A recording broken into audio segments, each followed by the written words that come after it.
తాజా వార్తలను అందించే ప్రెస్ న్యూస్ కి స్వాగతం.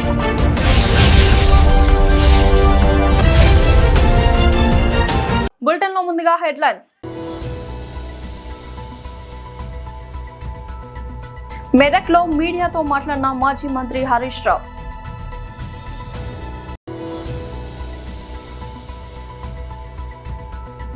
ఢిల్లీ నుంచి మీడియాతో మాట్లాడిన కేంద్ర మంత్రి జి కిషన్ రెడ్డి.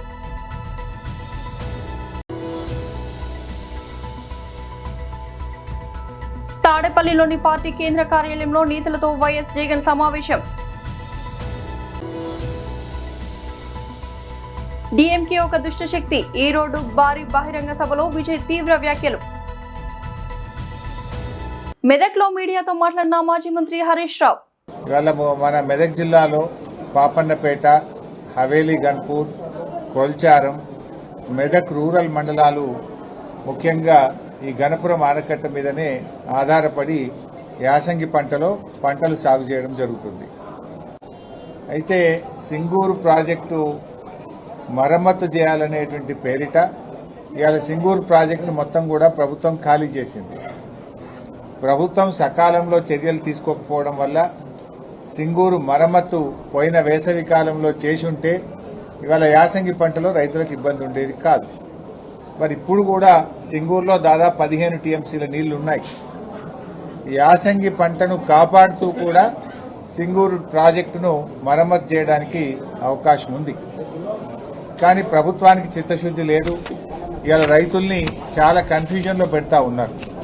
ఇవాళ చాలా మంది రైతులు కూడా ప్రభుత్వం నుంచి ఏదైనా స్పష్టత ఇస్తారేమో, ఏదైనా ప్రకటన ఇస్తారేమో అని చెప్పి చూస్తూ ఉన్నారు. గత 10 సంవత్సరాల్లో బోరు బండి మాయమైపోయింది. నిజానికి సింగూరు ప్రాజెక్ట్ అనేది మెదక్ నిజామాబాద్ ప్రజల హక్కు అని ఎన్నో ఏళ్ల పోరాటం జరిగింది. గౌరవనీయులు కేసీఆర్ గారు ముఖ్యమంత్రిగా ఉన్నప్పుడు సింగూరు వాటర్ను మెదక్ జిల్లాకు, నిజామాబాద్ జిల్లా సాగునీటి కోసం మొదటి ప్రాధాన్యత ఇచ్చింది బీఆర్ఎస్ ప్రభుత్వం. హైదరాబాద్కు అటు కృష్ణా గోదావరి నీళ్లు తెస్తూ సింగూరు నీళ్ల ద్వారా మరి 2 పంటలకు కూడా మెదక్ నిజామాబాద్ జిల్లా ప్రజలకు సాగునీరు అందించింది బీఆర్ఎస్ ప్రభుత్వం. అవసరమైతే కాళేశ్వరం నీళ్లను కూడా మళ్లించి 2 పంటలకు కూడా నీళ్లు అందించింది బీఆర్ఎస్ ప్రభుత్వం. అసలు నేను ఆ రోజు నీటిపారుదల శాఖ మంత్రిగా ఉన్నప్పుడు జీవో ఇచ్చి, యాసంగి పంటకు జీవో ఇచ్చి 3 విడతల్లో ఎన్నెన్ని నీళ్లు ఇస్తామో కూడా పంట సాగు కంటే ముందే జీవో ఇచ్చినాం. హైదరాబాద్కు రావాల్సిన అవసరం లేకుండా, రైతులు ఎదురు చూడకుండా 10 ఏళ్లు 2 పంటలకు నీళ్లు ఇచ్చింది బీఆర్ఎస్ ప్రభుత్వం. కానీ అలా కాంగ్రెస్ వచ్చింది, మళ్లీ కష్టాలు మొదలైంది. నేను ఇప్పుడు రాంగా చూసుకుంటూ వచ్చిన కొల్చారంలో, ముంబాజ్పల్లిలో అన్ని బోరుబండ్లు కనబడుతున్నాయి. గతంలో అసలు బోరుబండి అనేది కేసీఆర్ గారి హయాంలో మాయమైంది. యాసంగికి నీళ్లు వస్తాయా రావా అని మా పాపన్నపేట రైతులు, మా హవేలీ గన్పూర్ రైతులు, మా కొల్చారం రైతులు బోర్లు వేసుకుంటా ఉన్నారు. అంటే మళ్ళీ అప్పుల పాలవుతున్నారు రైతుల పరిస్థితి. అంటే మార్పు తెస్తాం అంటే మళ్ళీ ఏం మార్పు తెచ్చిండ్రు? పాత రోజులు తెచ్చిండ్రు. మళ్ళా బోర్ల చుట్టూ రైతులు మళ్లీ అప్పుల పాలయ్యేటువంటి పరిస్థితి తెస్తా ఉన్నారు. ఢిల్లీ నుంచి మీడియాతో మాట్లాడిన కేంద్ర మంత్రి జి కిషన్ రెడ్డి. వారు బీసీ యొక్క సంక్షేమం కోసం అనేక సంవత్సరాలుగా ఉద్యమాలు చేస్తున్నటువంటి వ్యక్తి. నిన్ననే వారు అనేక పుస్తకాలు రాస్తారు. జిఎస్టీ మీద తెలుగు, హిందీ, ఇంగ్లీష్ కలుపుతూ ఒక పుస్తకం రాస్తే ఆర్థిక శాఖ మంత్రి నిర్మలా సీతారామన్ గారు ఆ పుస్తకాన్ని పార్లమెంట్లో ఆవిష్కరించడం. మిత్రులు అందరికీ నమస్కారం. మనకందరికీ తెలుసు, ఈరోజు విద్యుత్ అనేటువంటిది ఒక సాధారణ వ్యక్తి నుంచి మొదలు పెడితే దేశంలో అత్యున్నతమైనటువంటి పరిశ్రమ రంగాలు, మరి మనిషి మనుగడ కానీ, వ్యవస్థ మనుగడ కానీ ఈరోజు విద్యుత్ చాలా అవసరం ఏర్పడింది. ప్రజలు ఒకరోజు ఉపవాసమైన ఉంటారు, కానీ విద్యుత్ లేకుండా ఉండే పరిస్థితి ఈరోజు ఆ రకంగా ఏర్పడింది. కాబట్టి విద్యుత్ శక్తి యొక్క ఇంపార్టెన్స్ పెరిగింది. ఇది ఒక ప్రాథమికమైనటువంటి అవసరంగా ఎలక్ట్రిసిటీ మారిన విషయాన్ని సందర్భంగా మనయేస్తున్నాను. దీని కారణంగా దాని డిమాండ్ కూడా మన దేశంలో కాదు, ప్రపంచవ్యాప్తంగా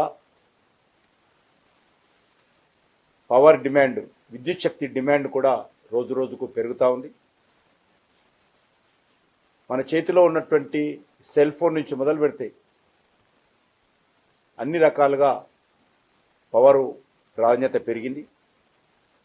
అందుకే ఈ యొక్క పవర్ జనరేషన్ కానీ, పవర్ డిస్ట్రిబ్యూషన్ కానీ మరి సమర్థవంతంగా నిర్వహించాల్సినటువంటి బాధ్యత ఈరోజు ప్రభుత్వాల మీద ఉన్నది.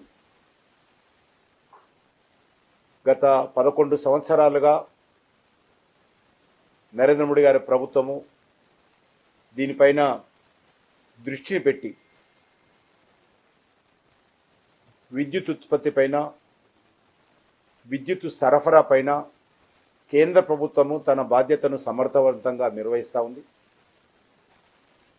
ఈరోజు దేశంలో విద్యుత్ ఉత్పత్తిలో 74% బొగ్గు ద్వారా, థర్మల్ విద్యుత్ ద్వారా ఈరోజు విద్యుత్ ఉత్పత్తి చేస్తూ ఉన్నాం.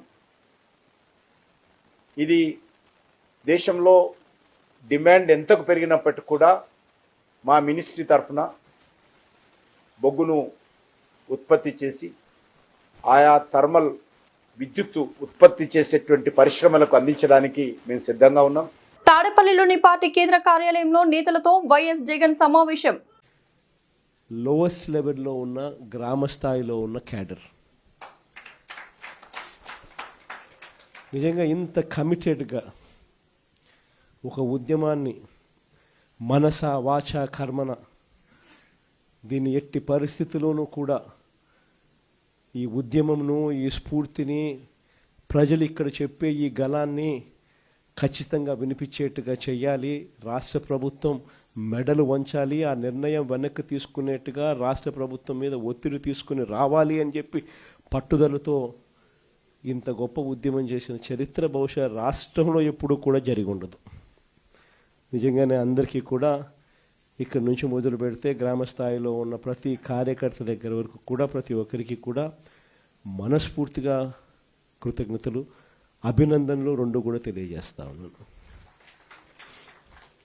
దాదాపుగా 1,04,11,136 సంతకాలు ప్రతి జిల్లా నుంచి బయలుదేరిన ఈ నెంబరు, మన దగ్గరికి వచ్చిన నెంబరు, ఈరోజు గవర్నర్ గారికి మనం చూపించబోయే ఈ సంతకాలు ఆల్రెడీ బహుశా చూపించే కార్యక్రమం బహుశా మొదలై ఉంటుంది. ఆల్రెడీ బండ్లను మనం ఫ్లాగ్ ఆఫ్ చేసినాము. ఆ బండ్లన్నీ గవర్నర్ గారి ప్రెమిసెస్కు ఆల్రెడీ చేరాయి. అక్కడ గవర్నర్ గారి సిబ్బంది ఆ సంతకాలు పెట్టిన వ్యాన్స్ను అంతా కూడా వాళ్ళు చూస్తూ ఉండింటారు. బహుశా 1,04,11,136 సంతకాల 1,04,11,136 సంతకాలు చేసిన పత్రాలు ఈరోజు నిజంగా ఇదొక ఘట్టం, చరిత్రలో నిలిచిపోయే ఒక ఘట్టం.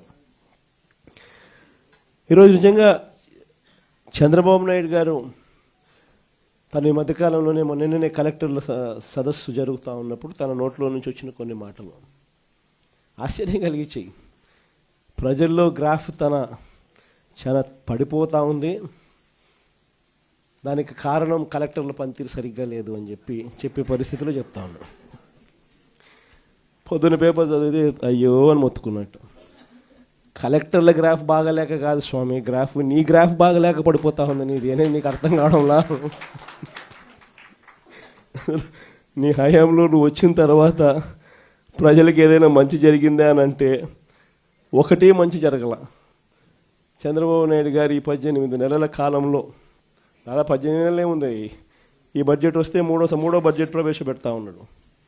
ఈ మార్చిలో తాను ప్రవేశపెట్టబోయేది 3వ బడ్జెట్. అంటే మొత్తం 5 బడ్జెట్లు ప్రవేశపెట్టే అవకాశం ఈ ముఖ్యమంత్రికైనా ఉంటుంది. అలాంటిది 3వ బడ్జెట్ ప్రవేశపెడతా ఉన్నాడు ఈ మార్చిలో. అంటే 2 బడ్జెట్లు అయిపోయినాయి, అంటే 2 సంవత్సరాలు అయిపోయినాయి. ఈ మార్చి వచ్చేసరికి 3వ బడ్జెట్ కూడా ప్రవేశపెడతా ఉన్నాడు.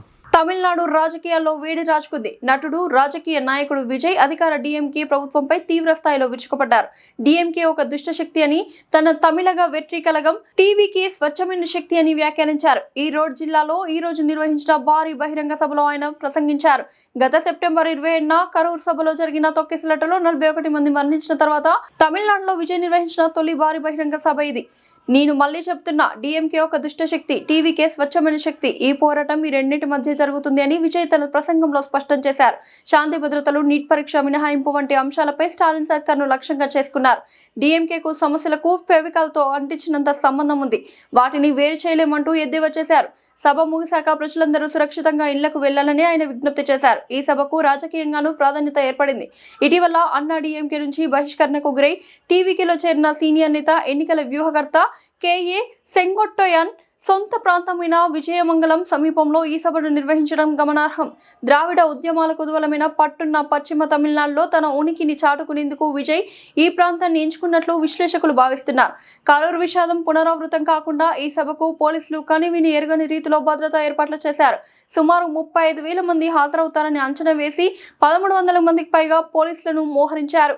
సభ ప్రాంగణాన్ని 72 బాక్సులుగా విభజించి ఒక్కో బాక్స్లో 500 మంది మించి ఉండకుండా చర్యలు తీసుకున్నారు. గర్భిణీలు, చిన్నపిల్లలతో వచ్చే వారికి అనుమతి నిరాకరించారు. రాజేంద్ర నగర్, మణికొండ, చిత్రపురి కాలనీలో ఘనంగా క్రిస్మస్ వేడుకలు నిర్వహించారు. మరియు నూతనంగా ఎన్నికైన జూబ్లీ హిల్స్ ఎమ్మెల్యే నవీన్ యాదవ్ను సన్మానించారు. వేడుకలు పాల్గొన్న ప్రకాష్ గౌడ్ నవీన్ యాదవ్ను ఉద్దేశించి మాట్లాడారు. అతి చిన్న వయసులో ఎమ్మెల్యే అయిన నవీన్ యాదవ్ను ముందు నీకు ఎంతో భవిష్యత్తు ఉంది, మీ నాన్నగారైన చిన్న శ్రీశైలం యాదవ్ పేరు నిలబెట్టాలని, ముందు మరింత పేరు తెచ్చుకొని ఉన్నత శిఖరానికి చేరుకోవాలని ఆశీర్వదిస్తూ నవీన్ యాదవ్ భుజం తట్టారు. చిత్రపురి కాలంలో గారు వాళ్ళ ఆధారంలో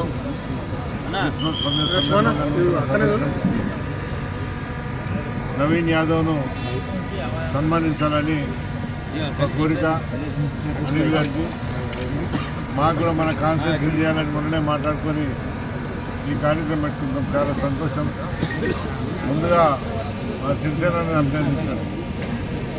ఎందుకంటే కష్టపడి ఆయన ఏ విధంగా ఈ స్థాయికి తీసుకొచ్చి పిల్లలను కూడా ఈ స్థాయికి తీసుకొచ్చిండో మా నవీన్ యాదవ్ కూడా అడుగుబాటలు నడిచి నేను ఏ విధంగా అయితే రాజకీయాలు ఉండాలి, ఏ విధంగా ఎదగాలని చెప్పి జూబ్లీస్లో కష్టపడి యువకుడు ఎంతో లక్ష్యంతో పార్టీ పేరు నిలబెట్టాలి, నేను మా నాన్న పేరు నిలబెట్టాలి అని చెప్పి ఒక ఆశతో ఎమ్మెల్యే అయినాడు. ఎందుకంటే ఒక ఎమ్మెల్యే అనేది పిల్లలాట కాదు, మనందరూ కూడా తెలుసు. చాలామంది ఎంతో కష్టపడతారు, కోట్ల రూపాయలు ఉంటారు. అది శాశ్వతం కాదు, మన మంచితనం. నవీన్ యాదవ్ ఇలా శ్రీశైలం అడుగుబాటులు నడుస్తూ ఆయన ఏదైతే అనుమానాస్పదంగా వేములలో యువతి మృతి. సంఘటనా స్థలాన్ని పరిశీలించిన మహబూబ్ నగర్ డీఎస్పీ వెంకటేశ్వర్లు. మహబూబ్ నగర్ జిల్లా మూసాపేట మండలం వేముల గ్రామంలో బుధవారం రాత్రి రైతు వేదిక వద్ద గ్రామానికి చెందిన ప్రవళిక అనే యువతి తీవ్ర రక్తస్రావంతో మృతి చెంది ఉంది. ఈ సంవత్సరం తెలుసుకున్న మహబూబ్ నగర్ డీఎస్పీ వెంకటేశ్వర్లు సిఐ రామకృష్ణ సంఘటన స్థలాన్ని చేరుకుని అన్ని కోణాల్లో విచారించారు. యువతితో ఇదే గ్రామానికి చెందిన విష్ణు అనే యువకుడు గత కొంతకాలంగా ప్రేమ వ్యవహారాలు కొనసాగిస్తున్నాడు. ఈ క్రమంలోనే బుధవారం రాత్రి కూడా అక్కడ ఇద్దరు కలుసుకున్నారని తెలిసింది. ఎస్ఐ గారికి, లోకల్ ఎస్ఐ గారికి, సిఐ గారికి ఒక ఇన్ఫర్మేషన్ వచ్చింది. వేముల విలేజ్ నుంచి ఒక అమ్మాయి ప్రవళిక అని ఒక అమ్మాయి చనిపోయింది, హెవీ బ్లీడింగ్ అయిందని, చనిపోయిందని దరఖాస్తు ఇస్తే మేము ఇక్కడికి రావడం జరిగింది. అంటే ప్రాథమిక సమాచారం ఏంటంటే విష్ణు అని ఈ అమ్మాయి ఇద్దరు లవ్ చేసుకుంటారని తెలిసింది. రాత్రి వీళ్ళిద్దరు రైతు వేదిక దగ్గర పోయి మరి సెక్షువల్ పార్టిసిపేట్ చేసినప్పుడు హెవీ బ్లీడింగ్ అయినట్టుంది. బ్లీడింగ్ అయితే మనం తీసుకుపోయి ఆర్ఎంపీ డాక్టర్ దగ్గర తీసుకుపోయారు. అక్కడ వాళ్ళ మదర్ని కూడా పిలిపించడం జరిగిందంట వాళ్ళు రాత్రి. ఆ తర్వాత అక్కడి నుంచి మూసాపేట మన జానంపేట తీసుకుపోయే వరకు అక్కడ గవర్నమెంట్ హాస్పిటల్లో పల్స్ రేట్ చూసి చనిపోయిందని చెప్పడం జరిగింది. ఈ విషయంలో ఇంకా ఇప్పుడు దరఖాస్తు ఇస్తున్నారు. ఇప్పుడు వాళ్ళు మాకు దరఖాస్తు తీసుకున్న తర్వాత కేసు నమోదు చేసి దర్యాప్తు చేసి ఆ అక్యూజ్ని వాళ్ళు ఏం చెప్తే అట్లా అక్యూజ్ని పట్టుకొస్తాం, ఇమీడియట్ పట్టుకొని రావడం జరుగుతుంది. పట్టుకొచ్చి అరెస్ట్ చేస్తాం, 24 అవర్స్లో వాడిని అరెస్ట్ చేస్తామని తెలియజేస్తున్నాం. మీ అదుపులో ఉన్నాడా సార్? అదుపులు లేడు, ఇప్పుడు ఇంకా రాలేదు, వెతుకుతున్నాం. ఒక టీం పంపించినాము, మా వాళ్ళు పట్టుకొస్తాం ఎట్లయినా. కోరుకుంటున్నాం. ఏం జరిగింది? రేపు ఆయన మాట అవును, అని మీకు ఏమని సమాచారం వస్తే మీరు ఇట్లా వచ్చింది? ఇట్లా అదే కింద పడ్డది అని చెప్పారు ఫస్ట్ క్యాజువల్గా. కింద పడ్డదని చెప్తే మళ్ళీ నేను 108కి ఫోన్ చేస్తాను అంటే లేలే అని మళ్ళీ ఒక పాప వచ్చి ఇట్లా జరిగింది మామ అని చెప్పింది. రేపు ఆయన మాట జరిగిందని చెప్పింది. మీరు ఏం కోరుకుంటున్నారు? నాకు న్యాయం కావాలి సార్. ఎట్లా? అబ్బాయికి శిక్ష పడాలి. వాళ్ళ నాయన నాకు న్యాయం కావాలని కోరుకుంటున్నాను. ఎన్ని గంటల వరకు ఉంది మీ దగ్గర? మాకు 8 గంటలకు ఈడికి వెళ్ళిపోయింది సార్. నేను ఇక్కడికి వచ్చిన ఈడికి వెళ్ళిపోయింది. పోయిన 15 నిమిషాలకు ఇట్లా కింద పడ్డది, రామ్ డాక్టర్ దగ్గర ఉన్నని ఉండదు అని చెప్పిండ్రు. చెప్పి వాళ్ళ ఈడ చెప్పే వాళ్ళకు తల్లి మేము పెట్టాలకల్లా మళ్ళీ ఆటోలో హాస్పిటల్కి తీసుకుపోయినారు. అక్కడికి తీసుకుపోయినాక అంబులెన్స్ వస్తే జానపేటకు తీసుకుపోయినాక మళ్ళీ 5 నిమిషాలకు తల్లి పోయింది. నాకు ఈయన ఉన్నా మళ్ళీ ఇన్ఫర్మేషన్ ఏమొచ్చి చనిపోయిందని తెలిసింది. మాకు ఫోను మా చెల్లెలు వీడియో చేసింది. ఎవరిని పేరేమో సార్, విష్ణుగాడు సార్. ఇంతకుముందు ఇట్లా ఏం లేకుండే సార్. అమ్మాయి కూడా సిన్సియరే, ఎక్కడ ఇది లేకుండే. అది ఖచ్చితంగా ఏమో చేసిండ్రు. రేపు ఇట్లా అయిపోయింది సార్. లేదు సార్, అట్లా లేకుండే. నేను పెళ్లి చేస్తా అంటే కూడా అమ్మాయి పెళ్లి చేస్తా అంటే కూడా ఆగండి అయినా 2 ఏళ్ళ వరకు మీరు ఇప్పుడు బాధలు ఉండరు. మొన్న నాకు బ్రెడ్ ఎక్కింది, ఆమెకు ఆపరేషన్ అయింది, ఇక ఆగండి సార్ ఇప్పుడే వద్దు అని ఆగండి అయినా అని అన్నది సార్. అంటే ఆగినాము. అట్లా ఏమి లేకుండా సార్. 12 చదివింది సార్. 12 చదివి ఓకేనే ఉంది. ప్రపంచవ్యాప్తంగా సినీ ప్రియులు ఎంతో ఆసక్తిగా ఎదురుచూస్తున్న చిత్రం Avatar fire and ash. James Cameron దర్శకత్వంలో వస్తున్న ఈ విజువల్ వండర్ పై భారతదేశంలో భారీ అంచనాలు నెలకొన్నాయి. ఇప్పటికే దర్శక ధీరుడు రాజమౌళి ఈ చిత్రాన్ని ప్రశంసించగా తాజాగా క్రియేటివ్ డైరెక్టర్ సుకుమార్ కూడా ఈ జాబితాలో చేరారు. సినిమా చూసిన అనంతరం ఆయన తన అభిప్రాయాన్ని పంచుకున్నారు. అవతార్ ఫైర్ అండ్ యాష్ ఒక అబ్సల్యూట్ బ్లాక్ బస్టర్ అని సుకుమార్ కొనియాడారు. ఈ చిత్రంలో కేవలం కళ్ళు చెదిరే విజువల్స్ మాత్రమే కాకుండా ప్రేక్షకులను కట్టుపడేసే బలమైన భావోద్వేగాలు కూడా ఉన్నాయని ఆయన వివరించారు. ఒక భారీ కథను అద్భుతంగా చెప్పడంతో జేమ్స్ కెమెరూన్ మరోసారి తన ప్రత్యేకతను చాటుకున్నారని ప్రశంసించారు. ఈ చిత్రం కేవలం సినిమా కాదని అదొక నిజమైన ఈవెంట్ ఫిలిం అని సుకుమార్ అభిప్రాయపడ్డారు. కుటుంబంతో కలిసి థియేటర్లో చూసినప్పుడు దీని పూర్తి అనుభూతిని పొందగలమని ఆయన సూచించారు. అవతార్ ఫ్రాంచైజీపై భారతీయ ప్రేక్షకులు చూపిస్తున్న ఆదరణ అసాధారణమని, ఈ చిత్రం ఒక తరం గుర్తుంచుకుపోయే గొప్ప అనుభవంగా నిలిచిపోతుందని అన్నారు. 28th సెంచరీ స్టూడియోస్ సమర్పిస్తున్న ఈ చిత్రం డిసెంబర్ 19న ఇంగ్లీష్, హిందీ, తెలుగు, తమిళం, కన్నడ, మలయాళ భాషల్లో గ్రాండ్ గా విడుదల కానుంది. బులెటిన్ ముగించే ముందు హెడ్లైన్స్ మరొకసారి.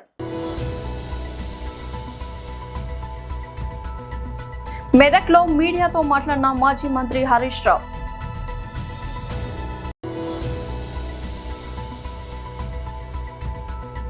ఢిల్లీ నుంచి మీడియాతో మాట్లాడిన కేంద్ర మంత్రి జి కిషన్ రెడ్డి.